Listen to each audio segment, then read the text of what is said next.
State environmental officials are cracking down on the operators of a large solar farm in northeast Texas. That's right, a solar farm accused of contaminating creeks and waterways. Now, we featured the company in a special report last year, and now upset neighbors are saying, "We told you so."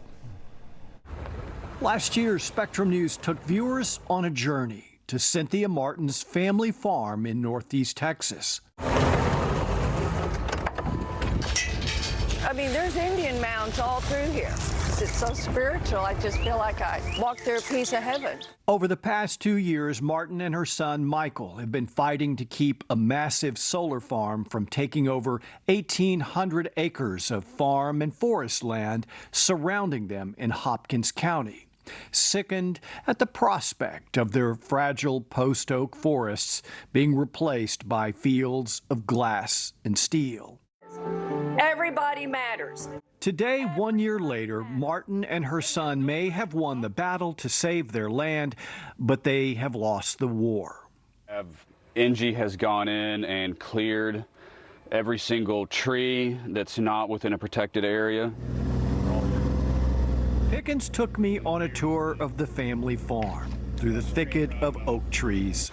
You see all this here? Across the forest floor to the property fence line where the devastation first appears. It used to be a gorgeous forest with wetlands, so that's what we're going to have next to our gorgeous forest is an industrial solar power plant complex.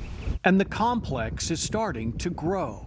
First, the clearing of the land and forest, then the driving of the metal posts into the soil. How long did that go on? All day, every day, 7 days a week.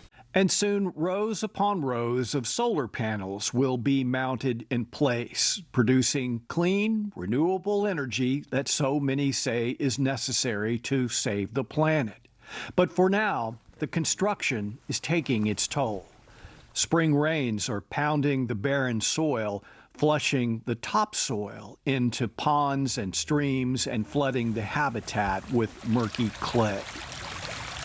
The food sources have now disappeared. It's literally dead water. Not far away, we take a tour of David Knauss's farm, where the spring rains rolling off the solar site have flooded his pasture and ponds with silt. Just look at this pond. And as his buddy runs through it, it looks like chocolate milk, just dirt, sediment, silt. And here, the neighboring forest, he says, has been plundered and destroyed. But all this that you see over here was woodlands. Knauss and Pickens have complained to state and local authorities who have recently responded. The Texas Commission on Environmental Quality has issued a notice of violation to the contractor for failure to prevent discharge sediment from migrating downstream. And the Sulphur River Basin Authority has issued a resolution condemning what it calls the damaging effects of the significant degradation of neighboring floodplains and wetlands. As we make our way to the fence line, we encounter solar farm workers whose previous efforts to stop the runoff appear less than effective. You do realize all my creeks and streams are contaminated. It used to be crystal clear water, and now it looks like this. Brown. Oh, yeah.